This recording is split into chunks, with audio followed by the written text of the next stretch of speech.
For the first method, make sure that your monitor cables are properly plugged in, so just push it in a bit further. Make sure that it's actually plugged into both your computer and to your monitor. See if that works.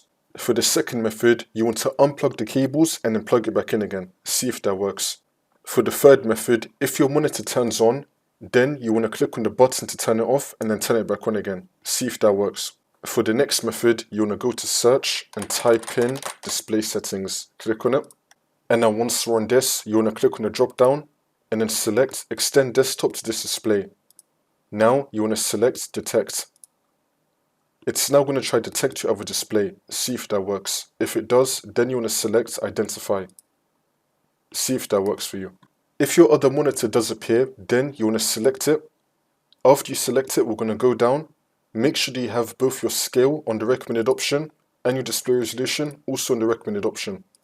And make sure that your display orientation is correct. For the next method, you want to go to search and type in check for updates. Click on it. And now once we're on this, you want to click on check for updates. Make sure that your computer is fully up to date. For the next method, you want to go to search and type in device manager. Click on it.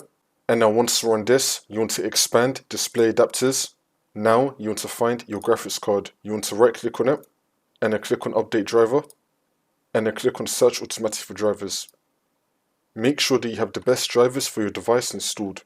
There's also going to be 3 links down below in the description for NVIDIA, AMD and Intel. You want to download the software that comes with your graphics card. For me, I have an NVIDIA graphics card, so I've got the NVIDIA app. And now once you're on our software, you want to go to the driver tab. And now you want to click on check for updates. Make sure that your graphics card drivers are fully up to date for the software. Now once you do all of that, you want to restart your computer. And then hopefully this will fix your problem.